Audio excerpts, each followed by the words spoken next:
안녕하세요. 가족 같은 인연을 만나 인생을 바꾼 40대 초반의 남자입니다. 철없던 20대를 지나 30대에 한 가정을 책임지는 가장이 되고 보니 어렸을 적 회사로 출근하시는 아버지의 등이 왜 이리 처져 보였는지 이제야 알 것만 같더군요. 오늘 제가 사연을 보내게 된 이유는 여러분들께 힘들고 외로운 삶 가운데서도 선함을 잊지 않고 살아가셨던 한 분을 소개해드리고 싶어서랍니다. 저에겐 아버지와도 같은 그분과의 인연이 저를 어떻게 바꾸었는지 여러분들께도 알려드리고 싶네요. 저희 가족은 가난했어요. 동네에서 가난하기론 뒤에서 셀 수 있을 정도였습니다. 어머니께서 몸이 많이 약하셨기에 어머니의 약값으로 아버지의 월급 대부분이 빠져나갔거든요. 얼마나 가난했던지 매번 밥에 물을 말아먹는 것으로 끼니를 때우곤 했었죠. 있는 반찬이라곤 김치밖에 없었기에 학창시절 도시락 반찬으로 헤매며 전을 싸우는 친구들이 어찌나 부러웠는지 모릅니다. 하지만 불평할 순 없었죠. 아버지와 어머니는 자식들에게 양보한다며 그 김치조차 드시질 않으셨으니까요. 어릴 적부터 고생해서인지 저는 덧셈 뺄셈조차 모르던 꼬맹이 시절부터 하루빨리 어른이 되고 싶었어요. 돈을 벌어 부모님께 흰쌀밥에 고깃국을 배불리 먹을 수 있게 해드리고 싶었거든요. 저는 고등학교를 졸업하자마자 곧바로 옆 지역에 있는 한 대형 공장에 취직했죠. 거기에서 저는 제 아내를 처음 만나게 되었습니다. 저희는 결혼식도 하지 않고 곧바로 살림을 차렸어요. 왜냐면 둘 다 너무 가난했기 때문이었죠. 공장에서 멀리 떨어지지 않은 곳에 반지하 월세방을 하나 얻어 집을 합쳤죠. 좁고 낡은 한 칸짜리 방이었지만 아내와 함께여서 그런지 제겐 궁궐처럼 느껴졌답니다. 깨가 쏟아지는 신혼생활이었어요. 서로를 누구보다 아껴주었던 우리였기에 생활만 넉넉하지 않았을 뿐 마음까진 가난하지 않았죠. 그렇게 신혼이 지나 결혼 1년 차가 되었을 무렵 아내가 저를 부르더니 식탁 위에 어떤 물건을 하나 내려놓더군요. 제가 그게 뭔지 몰라 멀뚱히 쳐다만 보고 있었더니 아내가 피식피식 웃었더랬죠. 저기요, 뭘 그렇게 쳐다만 보고 있어요? 이게 뭐야? 여기 임태기에 2줄 뜬 거 보이지? 오늘 확인하자마자 산부인과 가서 확인했거든. 자자, 이것 봐. 여기 초음파 사진 가운데 작게 찍힌 게 보이지? 이게 우리 아기야. 아내는 기쁜 듯 말했지만 저는 아내의 말에 순순하게 기뻐할 수 없었죠. 지금 보면 정말 철없는 생각이었지만 그 당시 저는 아이를 책임질 자신이 없었거든요. 저의 어린 시절을 생각해보면 당연했어요. 가족과의 추억도 딱히 없고 그저 가난에 하루하루 버티는 삶을 살았던 제게 아이란 그저 어른이 되지 못한 무력한 존재나 마찬가지였으니까요.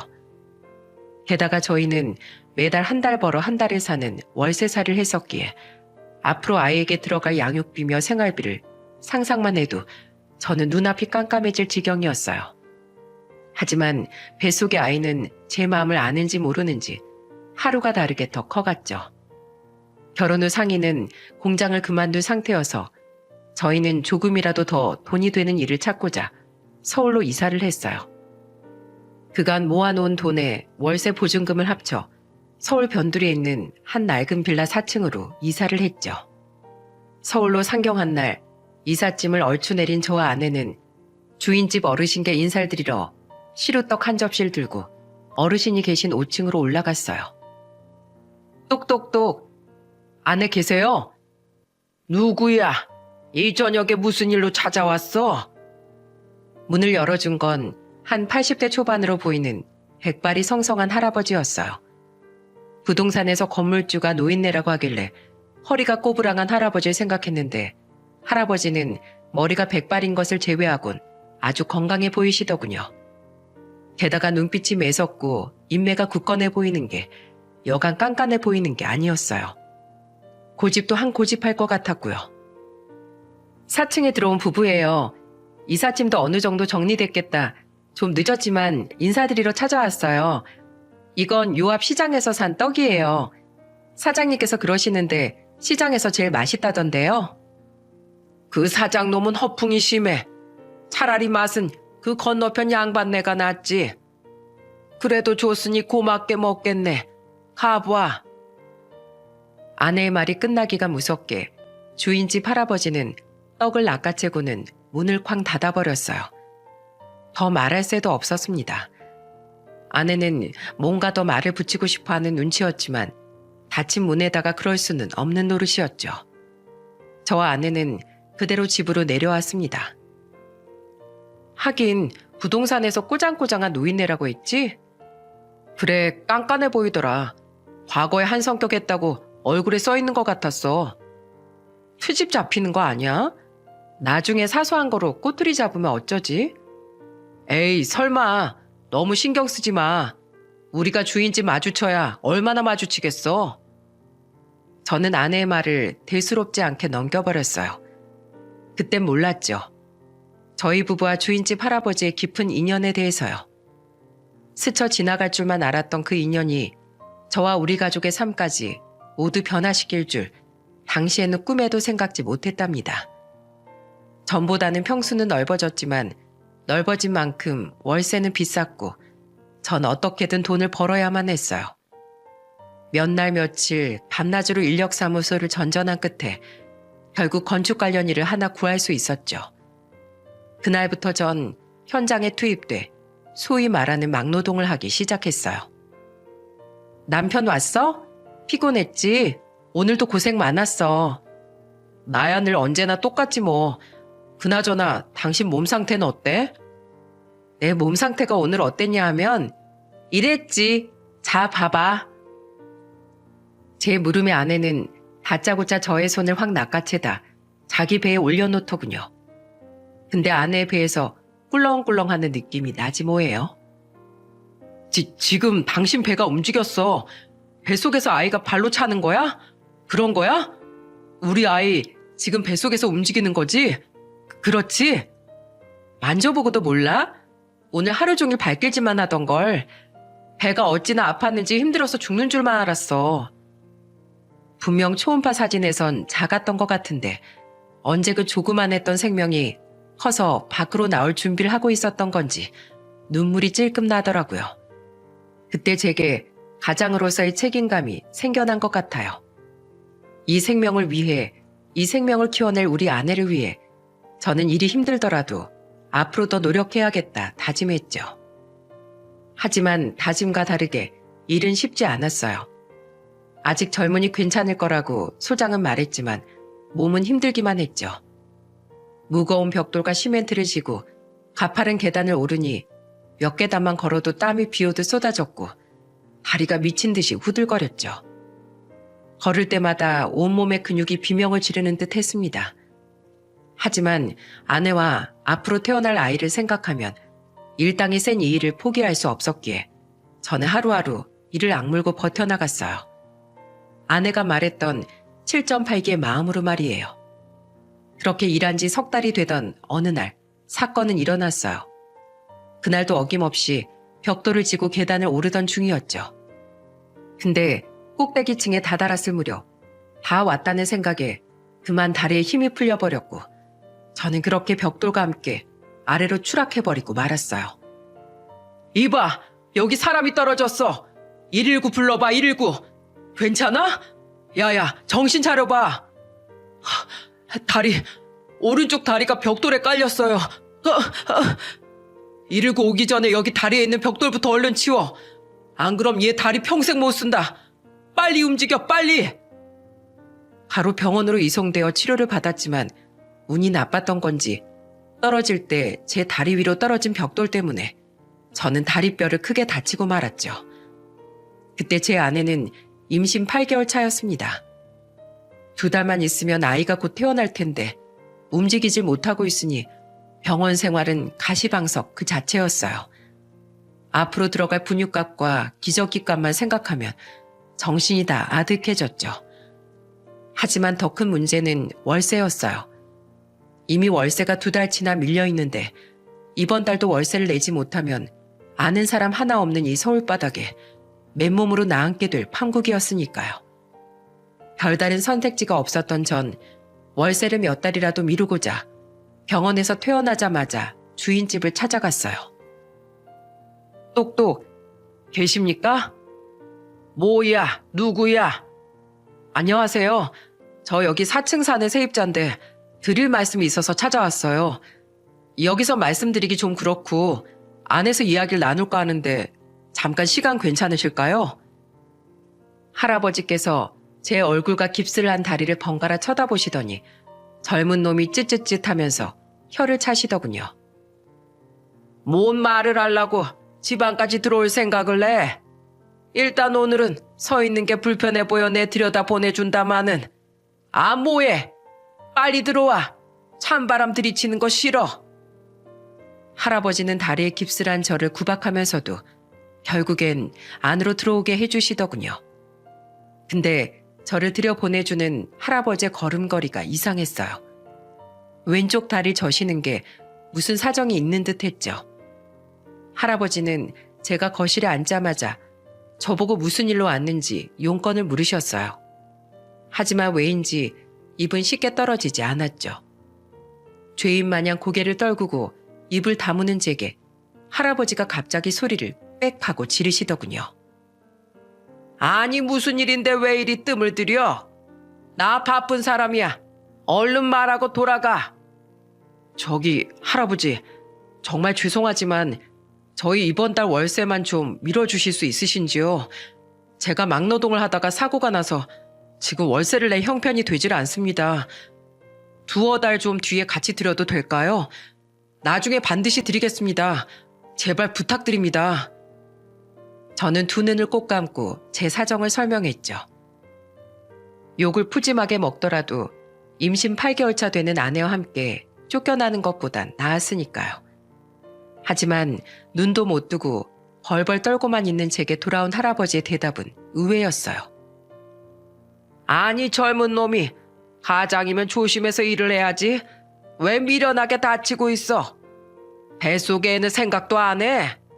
이 어깨에 네 목숨만 있는 게 아니라 처랑 새끼 목숨도 같이 얹어져 있다는 걸 알아야지. 하여간 요새 젊은 것들은 생각이 없어. 당분간 월세는 됐고 이 몸조리나 잘해. 네? 됐다는 말 못 들었어? 했으니까 어여 가봐. 아 뭐해 가보라니깐. 할아버지는 한바탕 호통을 치시더니 저를 내쫓아 버리셨고 저는 감사하다는 말도 하지 못한 채 쫓기듯 밖으로 나왔죠. 그렇게 어안이 벙벙한 채로 집으로 가 자초지종을 설명했더니 이야기를 듣던 아내가 난데없이 눈물을 흘리더군요. 다행이다. 나가라고 할 줄 알았는데 이리 사정을 봐주시다니 정말 다행이야. 부푼 배를 붙잡고 눈물을 뚝뚝 떨구는 아내를 보니 말은 하지 않아도 소가를 많이 했구나 싶어 눈시울이 뜨거워지더군요. 걱정 끼쳐서 미안해. 내가 빨리 회복할게. 어서 복귀해서 당신 힘들게 하지 않을게. 잘 살자. 우리 잘 살아보자. 월세를 안 받으신다는 게 고마웠는지 그 뒤로 아내는 종종 할아버지를 찾아갔어요. 반찬을 만들거나 시장에서 빵이나 떡 같은 음식을 사서는 맛보시라면서 가져다 드렸대요. 그때마다 할아버지가 안 받는다고 호통을 치시다가도 아내가 한 번만 드셔보시라고 사정을 하면 마지못해 받아주셨다더군요. 할아버지, 이 구사리 나물 한 번만 잡숴보세요. 저희 엄마가 산에서 직접 캐신 걸 제가 들기름으로 볶은 거예요. 아니 왜 이런 걸 가지고 와? 사람 귀찮게. 에이, 그러시지 말고 제 정성을 봐서라도 한 숟가락만 딱 드셔보세요. 네? 저 나물 반찬 엄청나게 잘한단 말이에요. 한 번만요. 이번 한 번뿐이야. 다음엔 내 이런 거 안 받을 거야. 알았어? 알겠어요. 그럼 오늘은 이거 드리고 다음엔 고기 반찬 해드릴게요. 아이고 나 참. 저 화상 때문에 내가 못 살아 진짜. 그것뿐만이 아니었죠. 아내는 할아버지께 이런저런 핑계로 집에 찾아가서는 청소나 빨래를 해드리면서 말벗을 자처했어요. 할아버지가 남의 세간살림 만지는 거 아니라고 큰소리를 쳐도 아내는 집에서 놀기만 하는 게 심심해서 그런다며 웃고 넘겨버렸다더군요. 다리가 불편하신 할아버지께서 닿기 힘든 곳까지 꼼꼼하게 뒷정리를 하고 나면 그때부턴 할아버지와 함께 담소를 나누었대요. 그때마다 할아버지는 자길 귀찮아하시는 표정과 다르게 아기는 괜찮냐, 성별은 뭐냐 여러 가지를 꼬치꼬치 캐물어 보셨다더군요. 왕자님이고 지금 8개월 조금 넘었어요. 곧 나와요. 아들? 신랑 닮아서 떡두꺼비 같은 놈이 나오겠구먼. 그러게요. 우리 남편 똑 닮았으면 좋겠다. 아마 판에 찍어 박힌 듯 나올 거다. 내가 그놈 관상을 보아하니 지랑 똑같이 생긴 아들을 얻을 팔자야. 그나저나 첫째가 아들이라니 친정아버지가 좋아하시겠구먼. 할아버지, 저 아버지 없어요. 제가 4살 때 돌아가셨거든요. 아내의 말을 끝으로 할아버지는 한참 동안 말이 없으셨대요. 그러다가 대뜸 거실 서랍을 뒤적이시더니 봉투 하나를 내미시더라는 거예요. 이거 애기 옷 사는데 보태 써라. 할아버지, 이게 뭐예요? 세상에, 돈이잖아요. 저 이런 거 못 받아요. 아니, 안 받아요. 어른이 주시면 감사합니다. 넙죽 받을 것이지. 예의 없게 뭐 하는 짓이야. 얼른 안 받아. 아내는 한사코 거절했지만 할아버지는 봉투를 자꾸 들이미셨다더군요. 봉투를 밀어내다 못해 서로 던지는 실랑이 끝에 결국 할아버지께선 아예 아내의 주머니 안으로 봉투를 쑤셔 넣으셨다더군요. 그리곤 밖으로 내쫓다시피 하며 집으로 보냈다고 했어요. 아내는 그 모습에서 어쩐지 아버지의 마음을 느꼈다고 하더군요. 아버지가 살아계셨다면 이렇게 해주셨을까 싶었다네요. 아내가 낮에 할아버지께 다녀온다면 저는 주로 저녁에 할아버지를 찾아뵀어요. 그날도 어김없이 퇴근하는 길에 족발 중짜 막걸리를 여러 병 사서는 할아버지 댁 문을 두드렸죠. 할아버지께선 이런 돈이 있으면 식구들 먹는 데나 쓰라고 버럭버럭 소리를 지르시면서도 절 안으로 들여보내 주셨어요. 그렇게 포장을 풀고 막걸리 몇 사발에 들이키자 할아버지는 취기가 도셨는지 제게 옛날 일을 이야기해 주시더군요. 사실 난 이북 사람이야. 네? 정말요? 사투리를 전혀 안 쓰셔서 몰랐어요. 원래는 사투리가 심했어. 나만서 살라고 내 필사적으로 고친 게지. 막걸리 몇 사발에 털어놓은 할아버지의 과거는 파란만장했어요. 할아버지께선 평안도 출신으로 북한에서 귀순하신 분이었죠.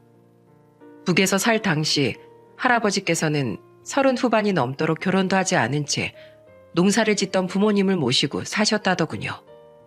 팔자가 피면 결혼해야지 했는데 농사를 지어도 사정은 도무지 나아지지 않았고 결국 나이 35이 넘을 때까지 결혼하지 못하셨대요.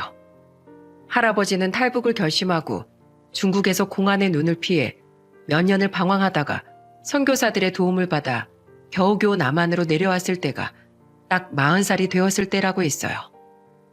그때는 신세계가 펼쳐진 듯 했어.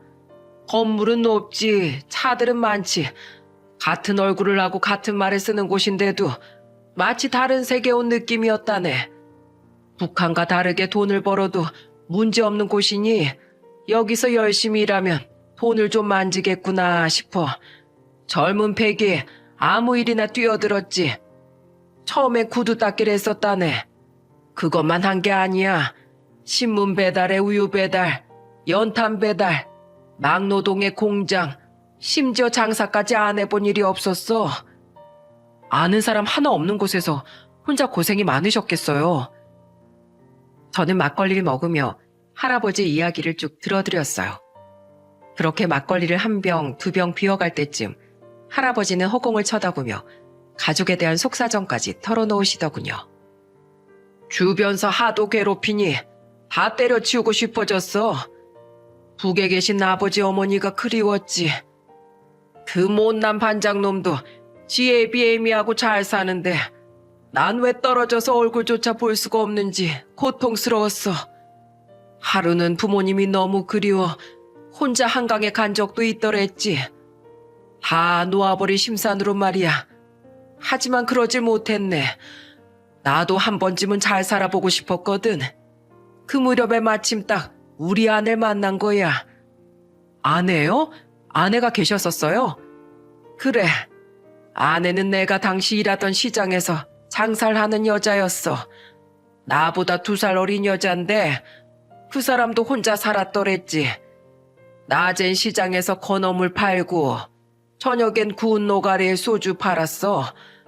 아내가 부침성이 좋아 그런지 모르겠지만 손님으로 북적이진 않아도 가게엔 손님이 끊이질 않았다네. 나도 그 손님 중 하나였어. 그날도 어김없이 노가리에 소주를 마시고 있는데 그날따라 카운터에서 혼자 TV를 보고 있는 그 모습이 그 사람의 옆모습이 쓸쓸해 보이더라고. 그래서 내 말을 붙였지. 근데 대뜸 나보고 북에서 넘어왔냐는 거야. 내가 놀라서 어찌 알았냐고 물어보니 억양이 자기 아버지랑 똑같았다고 하더군. 아버지가 글쎄 함경도 사람이었던 거지. 그때 계기가 되어 할아버지와 할머니는 몇 번의 만남 끝에 결혼을 하시게 되었고 이듬해 예쁜 딸까지 얻으셨다고 해요. 가게도 잘 되고 아이도 쑥쑥 자라 한동안은 걱정이 없으셨다더군요. 특히 아이 유치원 졸업 기념으로 아내와 아이 2사람 모두에게 한복을 하나씩 맞춰줬는데 그 모습이 아직도 생생히 기억난다고 했어요.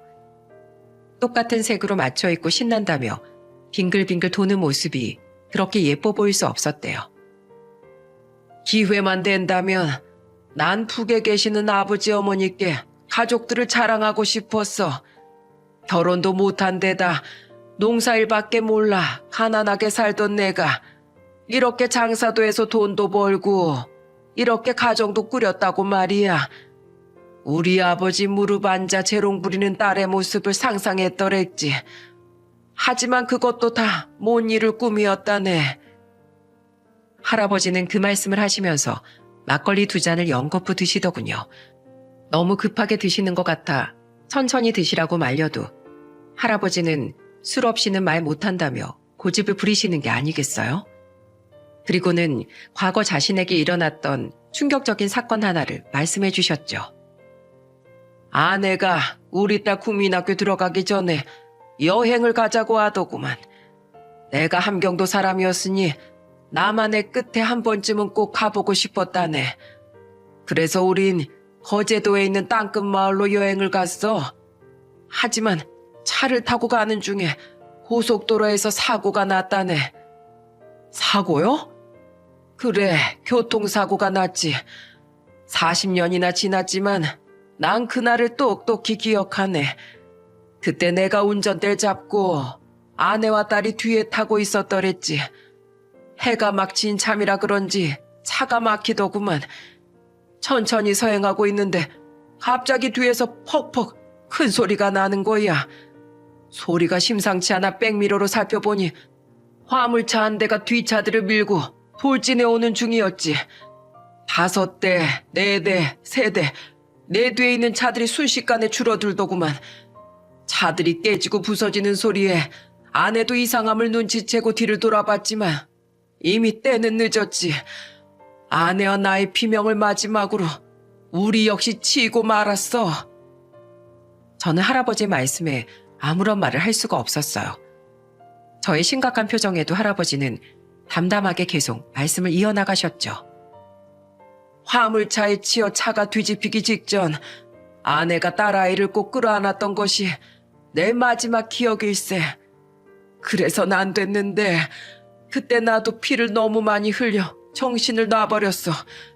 눈을 떴을 땐 이미 병원이었다네. 그때 병원은 사람들의 비명소리와 울음소리, 피냄새로 아비규환이었어. 나는 온몸에 뼈가 조각나 움직일 수도 없는 상태에서도 간호사에게 물었지. 우리 아내와 딸은 어디 있냐고. 2사람은 무사한 거냐고 말이야. 하지만 간호사는 말을 잃었어. 난 그때 직감했네. 우리 가족 중 나 혼자만 살아남았다는 걸 말일세.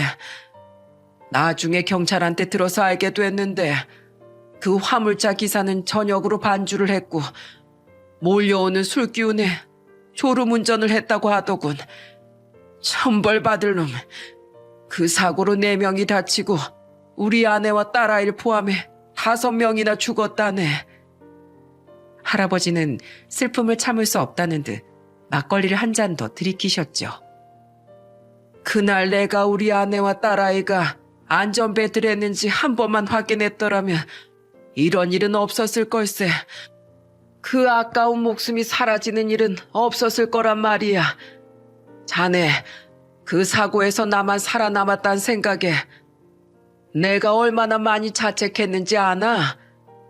초라한 장례식장에서 후회의 눈물을 얼마나 흘렸는지 알겠나? 그래서 벌을 받은 걸세. 지금 내가 다리를 이렇게 저는 것도 그때 벌인 게야. 할아버지는 그 말씀을 끝으로 한동안 말이 없으시더니 제게 이런 말을 해주더군요. 사람은 은혜를 입었으면 베풀고 살아야 한다. 남을 도우며 살아야 한다 등 전부 옳은 말씀들 뿐이었죠. 그 중에서도 특히 부모의 마음가짐에 대해 말씀을 많이 해주셨어요. 부모가 된다는 건 부모가 진정 무엇인지 알게 된다는 걸세. 자네들도 아이를 낳았으니 이제 부모가 무엇인지 깨닫고 있을 테지. 추조거습이라는 말이 있네. 아이는 마른 곳에 앉히고 부모는 젖은 자리에 앉는다는 거야. 자식을 기르는 부모의 사랑은 그런 노고를 마다하지 않는다는 말일세. 자네들도 아이에게 그런 부모가 되겠나. 큰아이가 옹알이를 하고 걸음마를 떼고 뛰어다니기 시작했을 무렵 아내는 2번째 임신을 하게 되었어요. 아내는 너무 기쁜 나머지 병원에서 아이의 성별이 나오자마자 할아버지께 한 걸음에 달려가서는 이번엔 딸이라며 초음파 사진을 들이밀었다더군요. 할아버지께서 펄쩍 뛰며 내일처럼 기뻐해 주셨대요. 둘째가 딸이라는 소식에 할아버지는 저희 집에 붙여 무언가를 사들고 오시는 일이 많아지셨어요. 길 가다가 생각이 났다며 비싼 과자나 여아용 머리핀을 사다 주시곤 하셨죠. 그래서일까요? 할아버지가 외출하는 날이면 아내는 때때로 큰아이와 함께 빌라 입구에서 할아버지를 기다렸어요. 마치 어린아이가 퇴근하는 아빠를 기다리는 마음으로 말이에요. 골목 저편에서 할아버지의 그림자가 비치면 아이와 함께 뛰어가 할아버지를 맞이했다더군요. 임산부가 뛰면 못 쓴다고 호통을 들어도 그저 좋았다네요. 그럴 때마다 아내는 아버지가 없던 서름이 다 씻겨 내려가는 듯한 기분이 들었다고 해요. 할아버지께서도 아내를 딸처럼 여기고 계셨으니 할아버지와 아내는 서로에게서 마음의 위안을 얻고 과거의 아픔을 치유하고 있었던 셈이었던 거죠. 아내의 산딸이 다가오고 출산인을 받아 병원에 갔을 때도 할아버지는 저희와 함께였어요. 제가 병원 복도에서 잠든 첫째 아이를 안고 초조해하고 있을 때 할아버지는 제 등을 토닥거리시며 힘을 북돋아 주셨죠. 씩씩한 녀석이니 건강하게 잘 낳을 걸세. 너무 걱정하지 말게나.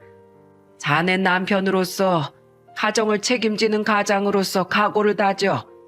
앞으로도 강하게 마음먹어야 하네. 자네 2어깨에 아내와 2아이의 목숨이 있다고 생각하고 사나이답게 굴어. 자네가 가족을 지키는 거야. 알겠어? 그렇게 병원에서 대기한 지 5시간이 되었을 무렵 간호사가 헐레벌떡 뛰어오더니 얼른 가서 탯줄을 잘라달라고 하더라고요.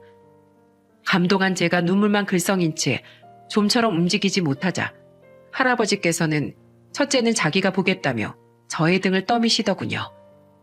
전 할아버지를 보며 고개를 끄덕였고 제 행동에 할아버지께서도 대답 없이 그저 살며시 웃어주셨죠.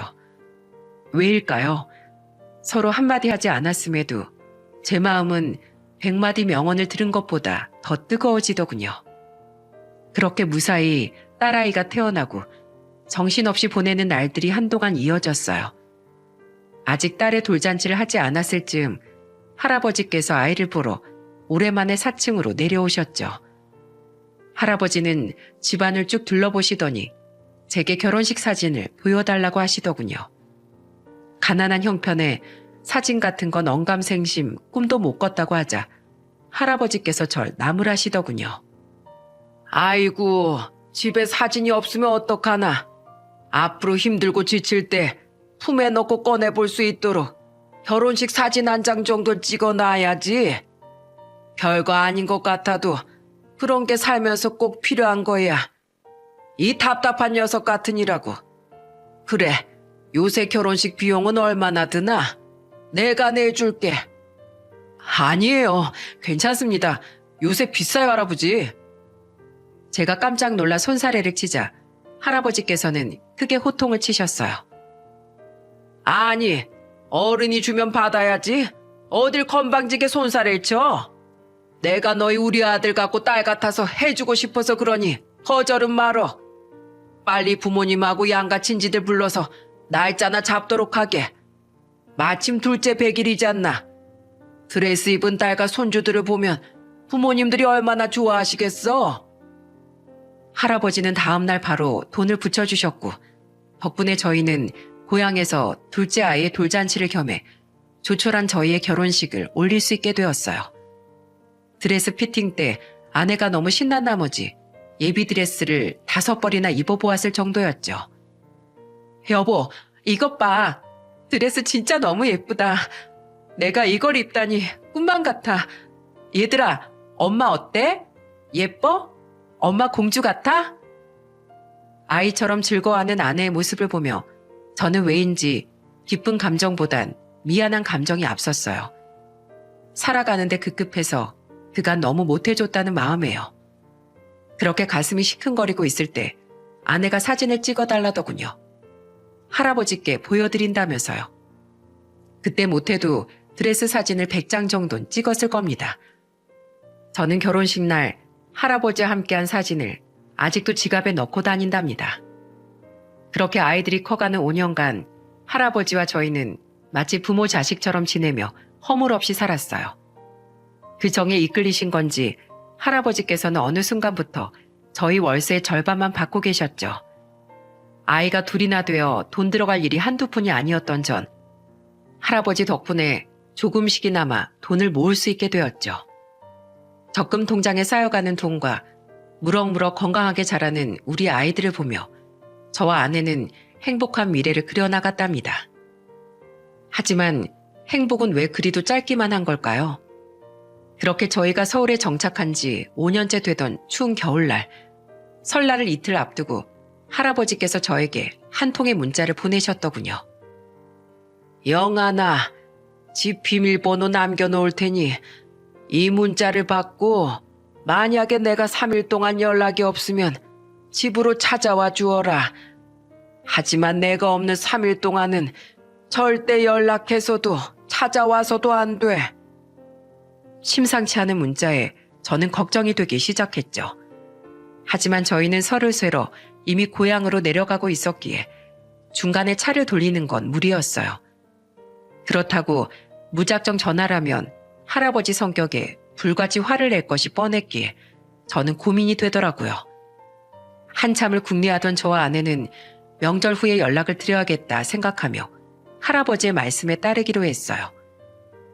양가 부모님 댁에 들러 즐겁게 명절을 보내고 다시 서울로 올라오는 길에 저희는 할아버지께 연락을 드렸죠. 하지만 3일이 지났음에도 할아버지는 전화를 받지 않으셨어요. 신호음이 끊어지고 소리샘 음성 사서함으로 넘어간다는 안내 멘트가 나와도 말입니다. 몇 번이나 전화를 걸어도 연락이 닿지 않자 저희는 초조해졌어요. 여보, 할아버지 연락이 안 되는데? 아예 전화를 안 받으셔. 이거 불안한데? 집에 가자마자 확인해보자. 정말 무슨 일 난 건 아니겠지? 나 너무 걱정돼. 왜 이렇게 안 좋은 생각이 나지? 느낌이 너무 안 좋다.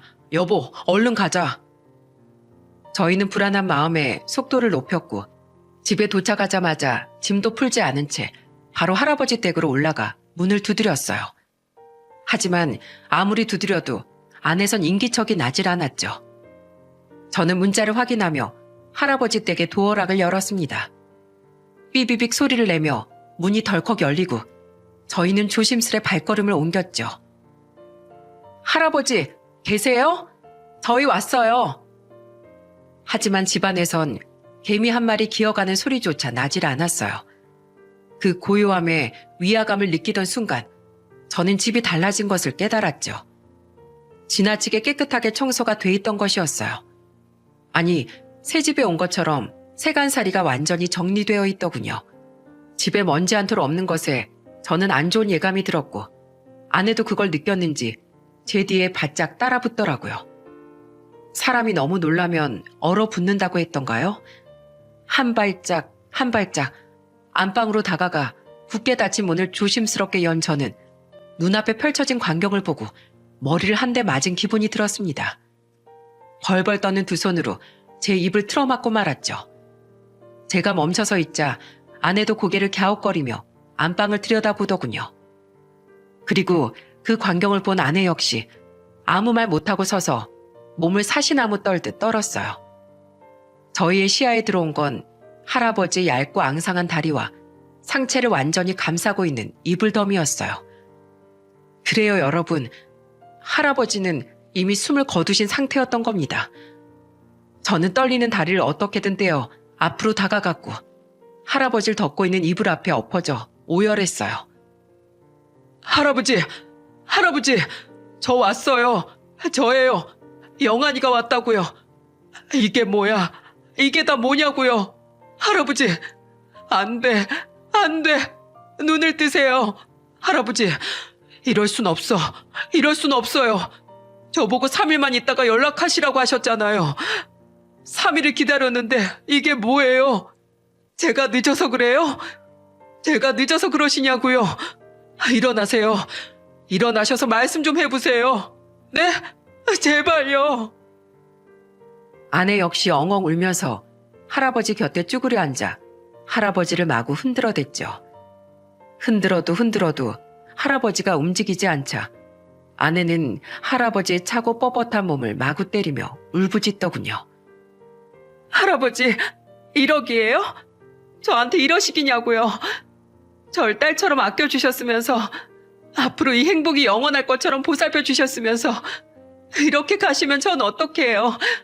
우리 아들, 딸 커서 대학 졸업하는 것까지 보셨어야지. 이렇게 빨리 가시면 어떡하냐고요. 절 두고 가시면 전 이제 누굴 의지하고 살아요. 네? 한참을 울던 저는 남은 이성을 짜내 119와 경찰에 신고했습니다. 얼이 빠져 넋이 나간 저희 사이로 구급대원과 경찰들이 분주하게 움직이며 할아버지를 수습했어요. 나중에 경찰이 알려주기론 할아버지께서는 자신의 죽음을 미리 예견하셨더군요. 지병이 있는 상태였고 병이 상당히 많이 진행되어 병원에서 이미 시한부 판정을 받은 상태였대요. 병원에서 호스 꽂고 있다가 죽느니 집에서 나답게 죽는다고 치료를 거부하셨다고 하네요. 하긴 그러고 보면 이상했어요. 할아버지 안색이 날이 갈수록 나빠졌거든요. 처음 보았던 정정한 모습은 온데간데 없어졌고 점점 얼굴이 누렇게 떠가셨죠. 이를 이상하게 여겨 제가 몇 번이고 병원에 가자며 손을 잡아 끌었지만 듣는 척도 해주시질 않으셨어요. 할아버지, 요새 무슨 일 있으세요? 혈색이 영 안 좋아 보여요. 혹시 모르니까 내일 병원에 같이 가요. 애끼 이 녀석아. 내 나이가 80이 넘었어.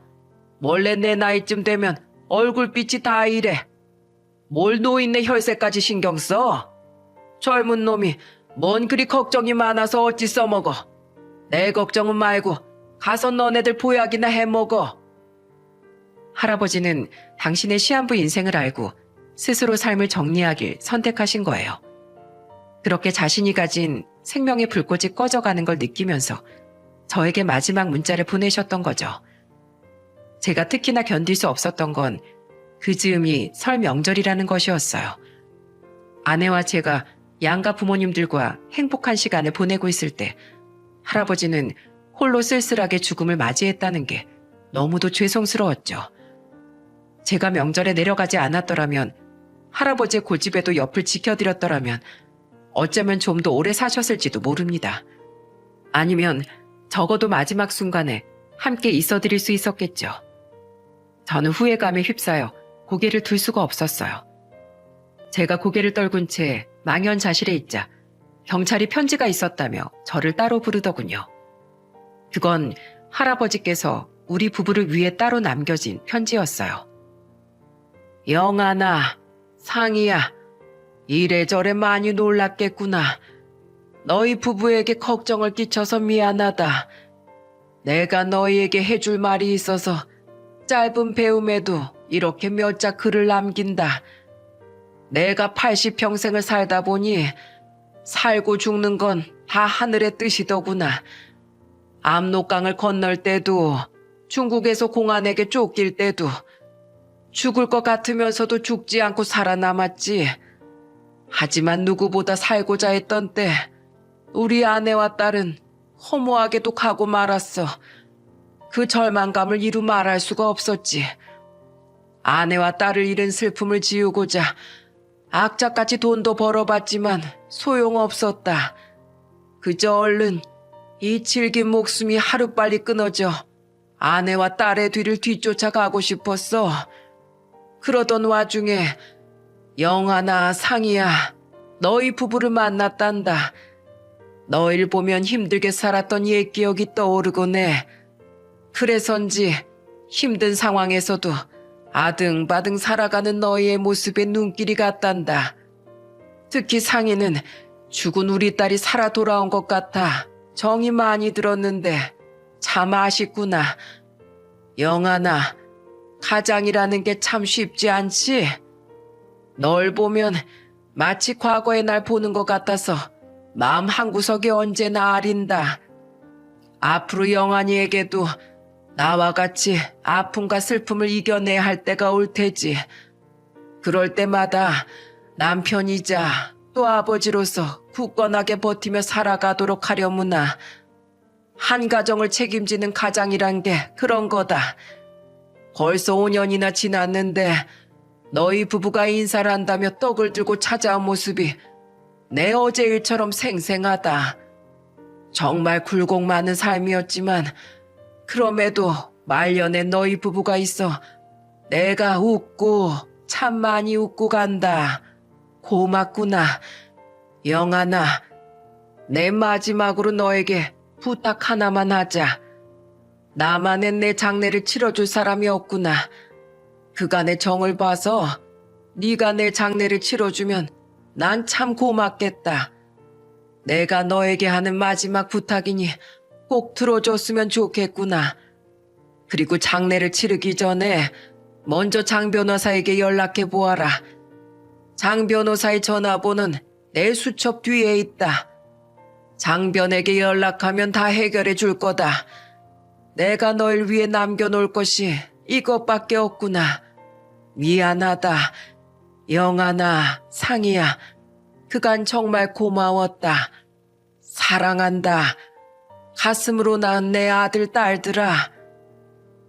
저는 편지를 읽으면서 또다시 오열하고 말았어요.